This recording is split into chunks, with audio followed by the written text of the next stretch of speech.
In 1999, the tight-knit community of Jackson, Michigan was sent reeling by the shocking actions of a local man. He brutally assaulted his wife, dismembered her body, and disposed of the evidence in a manner that left investigators horrified. The question that haunted everyone was, what could push a man to perpetrate such unspeakable atrocities?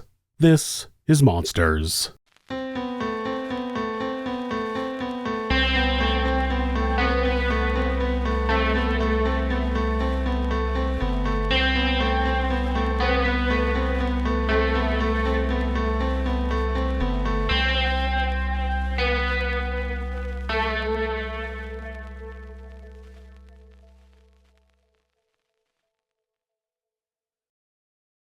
In the quiet shadow of the Great Lakes during the tumultuous decade of the 1990s, Jackson, Michigan stood as a testament to the resilience amidst the economic upheaval of the time. This heartland town, once a bustling hub of manufacturing and industry, found itself at a crossroads grappling with the harsh realities of a changing world. The once thriving neighborhoods felt the tremors of change. As factories downsized or shuttered entirely, employment soared, and families faced the grim specter of financial uncertainty. The promise of brighter days began to wane, casting long shadows over the community's spirit. Crime haunted the streets. As economic despair gripped the city, criminal activity often filled the void left behind by vanishing job opportunities. Local law enforcement grappled with the surging tide of illicit activities, attempting to secure a semblance of safety amid the storm. But even with its crime-ridden streets, no one could have anticipated the chilling discovery carefully arranged on the porch of an abandoned house.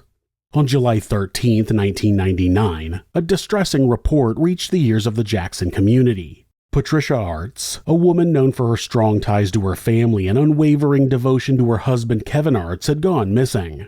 The situation was particularly perplexing, as Patricia had always maintained regular contact with her loved ones and had never gone a day without reaching out. The alarm bells grew louder when Patricia's sister, Cynthia Powers, took the courageous step of reporting her sister's disappearance. What made her report even more chilling was her suspicion that Kevin, Patricia's own husband, might be connected to her vanishing act.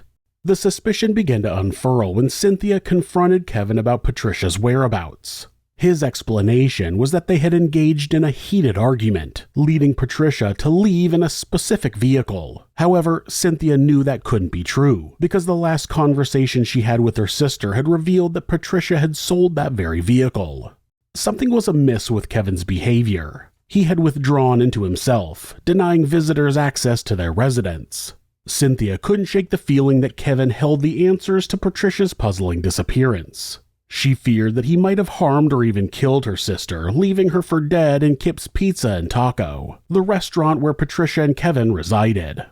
On July 15, 1999, a concerned officer received a dispatch call to visit the address at 2319 West Main Street in Summit Township, located in Jackson County. The report pertained to a welfare check with potential ties to a missing persons case. Upon arriving at the location, the officer found Kevin seated in a backyard swing, and they engaged in a conversation about the family's growing unease surrounding Patricia's disappearance. Kevin's father was also at the address. Sensing the need to investigate further, the officer sought Kevin's consent to conduct a quick search of the restaurant area. Kevin granted permission.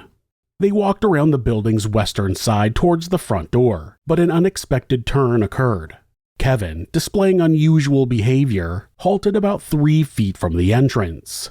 He uttered, quote, "I can't do this. Dad, take me home so that I can take a nap at your house," before abandoning the door and climbing into his father's vehicle. When questioned about his sudden change of heart, Kevin attributed it to fatigue. However, after gentle prodding, Kevin eventually agreed to proceed with the restaurant inspection. As he retrieved his keys from his pocket, his hands trembled noticeably. Inside the restaurant, the officer's initial observations revealed nothing overtly suspicious or out of the ordinary, except for scattered newspapers on the floor near the grill. The situation remained perplexing.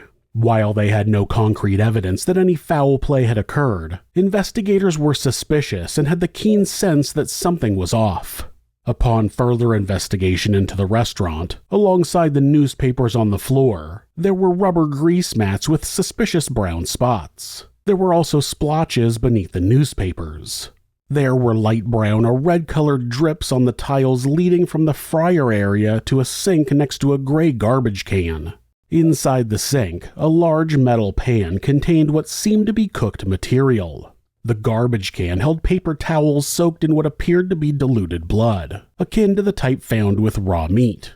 On the bathroom, there was foam on the floor near the dryer, and inside the dryer was more foam along with some sort of pillow or cushion. While searching for Patricia's clothes in the drawers, they found balled-up underwear, and in the closet, there was a small gray purse that belonged to her. The search continued to the north side of the residence. Investigators were in search of a white box Kevin was seen carrying earlier, believing it may have some clues as to what really happened to Patricia. Suspicions led them to a neighboring residence where they noticed a white box on an enclosed porch. Opening it revealed a clear garbage bag containing what appeared to be bone fragments and what was confirmed to be a human skull. The area was swiftly secured with crime scene tape while Kevin was interviewed about what they had found.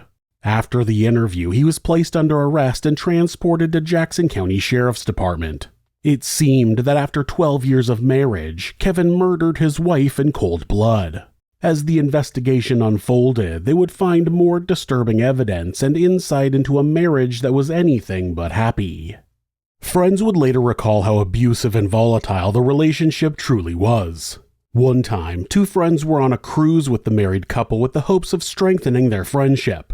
Instead, the cruise exposed Kevin's excessive control over Patricia. He became extremely possessive when another individual touched Patricia during a conversation. Patricia was living in fear. She was closely monitored and controlled. Kevin was described as controlling and confrontational. He also had a bad habit of sharing inappropriate, sexually explicit jokes in mixed company. One day, Patricia confided in a friend about an incident where he had attempted to smother her with a pillow during an argument over sex, causing Patricia to fear his anger. Another person came forward to provide significant details about the case. In the early 1980s, possibly around 1982 or 1983, this witness had been a regular patron of Kevin's business in Michigan Center. He was particularly fond of the hot sauce served there, which led to his frequent visits. During one of those visits, he remembers talking to Kevin. It was around the time a notorious serial killer had been arrested and generated extensive news coverage. While discussing the capture of this serial killer, specifically the fact that the police had been alerted due to the odor of decomposing bodies around the suspect's residence, Kevin made a disturbing statement. He said that if you wanted to commit murder without getting caught, they should take certain steps. Kevin elaborated by suggesting that after dismembering the victim's body, one should boil the remains. That, Kevin claimed, would eliminate any foul odors that might attract police attention. And sure enough, it would be exactly how he murdered his wife. In their Jackson apartment, Kevin hit Patricia on the head with a metal bar, then put her body in a sleeping bag and dragged it into the restaurant area. He cleaned the apartment and even moved furniture to cover stains in the carpet. When he went back to the restaurant, he stripped Patricia naked, dismembered her body, and then boiled, broiled, and fried her remains in the restaurant over the following 2 days. At trial, the defense maintained that Kevin was mentally insane and not responsible for his actions. The lawyer explained that Kevin had been admitted to the hospital on June 29, 1999, because he was suffering from a brain hemorrhage. He underwent surgery and was released from the hospital on July 2nd. After that, numerous family members and friends saw him, and the descriptions of his mental health varied widely. Some said that he seemed dazed, dopey, and childlike, but others said that he was communicative and conscious of what was occurring. The defense presented 2 experts who testified that he was legally insane at the time of the murder. Edward Cook, a neuropsychologist, testified that Kevin had an organic, psychotic condition and, because of his mental illness, lacked substantial capacity to appreciate the nature, quality, or wrongfulness of his conduct. Cook believed that Kevin was insane before and after his brain surgery and that he struck the victim, believing she was the devil, but he was the only person with that belief. The second doctor, Bradley Suick, a clinical psychologist and board-certified neuropsychologist, testified that Kevin's cerebral bleed was a deep, destructive, severe hemorrhagic stroke, which not only affected Kevin's speech, but also affected his ability to think in a logical and rational manner. Suick believed that the stroke and surgery caused a devastating injury to Kevin's nervous system and that he suffered a great destruction of nerve cells in his brain. Suick concluded that Kevin was in a confused psychotic state at the time he killed the victim. The neurosurgeon who performed Kevin's surgery testified for the prosecution that Kevin had a cerebral hematoma on the left temporal lobe of his brain, which controls speech. The clot was present in the brain for 1 to 2 days and was not acute. The evacuation of the blood clot was relatively easy and no abnormality was found in the brain. The cause of the hemorrhage was never determined. After surgery, Kevin suffered from aphasia, which is when someone mixes up words when they're speaking. While his process of thinking was not impaired, the conversion of thought to speech was impaired. The neurosurgeon testified that there was no nerve damage to the brain. Dr. Joseph Galdi, a forensic pathologist and neuropsychologist, testified that there was no basis to conclude that Kevin met the criteria for legal insanity. Galdi testified that problem-solving and analytical functions are controlled by the front brain, which was not affected in Kevin's case. Kevin's residual aphasia would not have caused him to commit illegal activity. Prosecutors contended that Kevin had killed his wife because she objected to his marijuana use, particularly in the days following the surgery to repair his brain hemorrhage. Ultimately, the jury rejected Kevin's insanity claims and convicted him of first-degree murder. He received a life sentence without the possibility of parole. Kevin's legal battle took a new turn when he appealed to the Sixth Circuit Court of Appeals, arguing that crucial evidence had been withheld during his 2001 trial. That evidence revolved around an exculpatory opinion from Dr. Joseph Galdi. In 2008, Dr. Galdi testified that Kevin suffered from a marijuana-induced psychosis. That revelation stemmed from a letter Dr. Galdi had written in September of 2007 to a U.S. District Court judge in Detroit. Astonishingly, that critical information had not surfaced during the initial trial. Subsequently, an evidentiary hearing addressed the exclusion, with Circuit Court Judge Thomas Wilson ultimately deciding that it would not have led to a reasonable probability of acquittal if presented. Judge Wilson noted that the information had been known before Kevin's trial.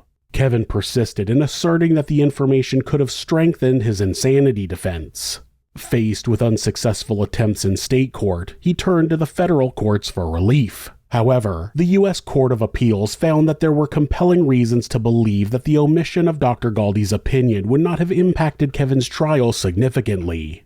Kevin's attorney, who had since become a Jackson County District Court judge, testified in 2008 that he would not have used the marijuana-induced psychosis opinion. He explained that their legal strategy had focused on arguing that Kevin was psychotic at the time of the murder due to a brain injury, and this argument was effectively presented by their defense experts to the jury. The case of Kevin Artz is a harrowing and tragic tale of domestic violence and murder. The tragedy of Patricia Artz's life cut short and the impact on her family and friends serve as a stark reminder of the devastating consequences of domestic violence and conflict left unchecked by a monster.